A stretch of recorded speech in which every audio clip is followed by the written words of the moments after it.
कि मैं मनावा श्यामलो ते श्याम मनावे नैनो, मैं रिझावा श्यामलो ते श्याम रिझावे नैनो। कि ये अरस परस का नाता होता है गुरु और शिष्य का। कि मेरे अंदर तेरी लहरें, मेरे अंदर तेरी लहरें नाता है सदियों का जी, जैसे एक नाता होता है सागर से नदियों का जी। कि आज हम गुरुदेव की गुरुधाम पर चलकर आए तो सदगुरुदेव हमें हर तीर्थ की यात्रा करवा रहे हैं।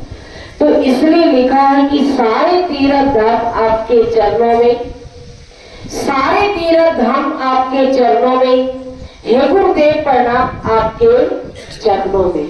कि आपके चरणों में ही सारे तीर्थ है, सारे धाम है। कि गुरुदेव कृपा निधान कि हमें आज धाम के ऊपर लेकर आए और साथ साथ में 15 जून दीक्षा दिवस का शुभ दिन भी आने वाला है।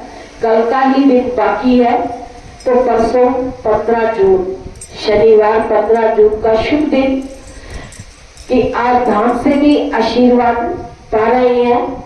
तो सतगुरुदेव कितनी कृपा अपने भक्तों के ऊपर करते हैं और हमेशा करते रहे।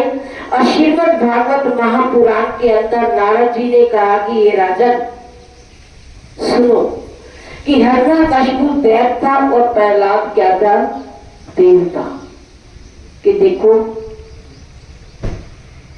प्रहलाद के पिता कौन थे, हिरण्यकशिपु, और पिता क्या था, दैत्य, और प्रहलाद देवता। तो कितना फर्क है कि संतान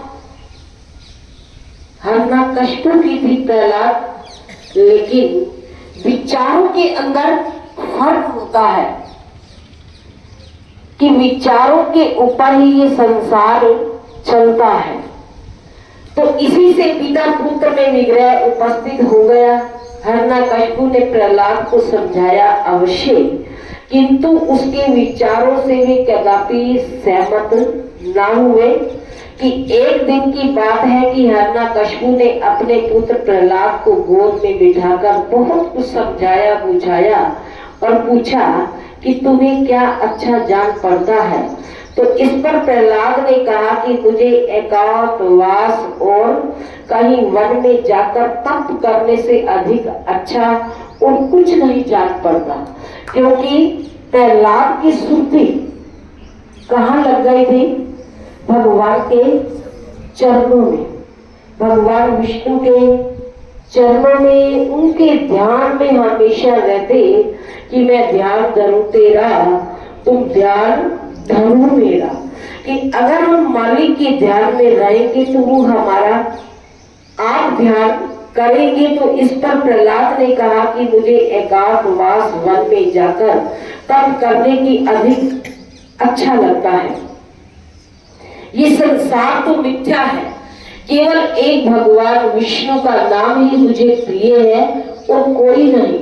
हे युधिष्ठिर, प्रहलाद जी की बात सुनकर हिरण्यकशिपु जोर से हंसा और बोला कि ये प्रहलाद कि तू अभी बालक है, तेरी बुद्धि अभी छोटी है, तू वास्तविक बात को अभी तक नहीं समझ सकता।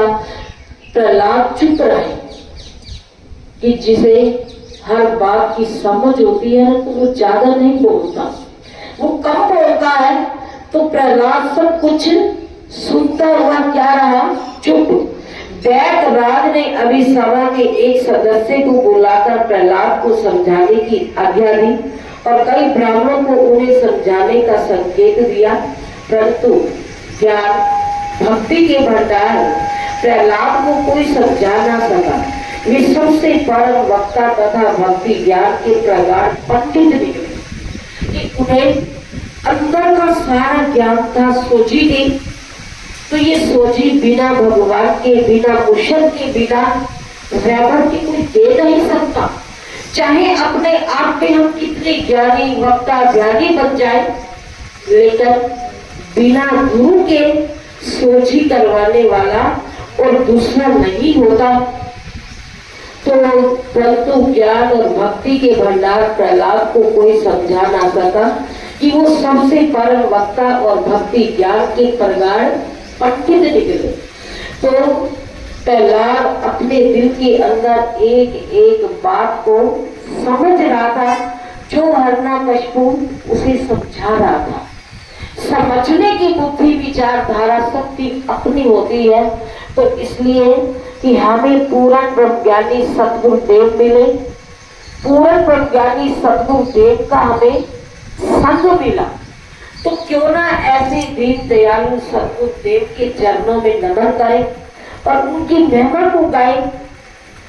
तो इसलिए लिखा है, बिगड़ी बनाने वाला गुरु भी न कौन है, भूखड़े बेटा दे वाला गुरु भी न कौन है, बिगड़ी बनाने वाला गुरु भी न कौन है, भूखड़े बेटा दे वाला गुरु भी न कौन है।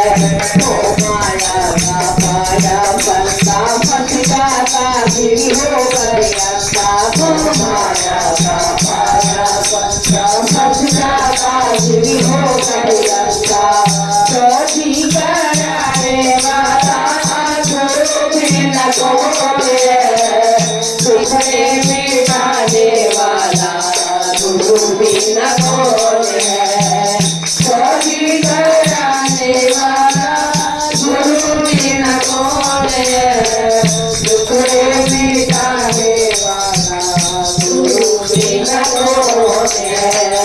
तो इसलिए लिखा है कि सब धरती का गज करो लेखनी करो मन राय। तो इतना गुण फिर भी लिखा ना जाए, तो गुरु की महिमा तो अनर्वचनीय है कि अगर 7 समुद्रों की शाही बनाए और सारे वृक्षों की कलमें बनाए तो भी गुरु की महिमा लिखी ना जाए।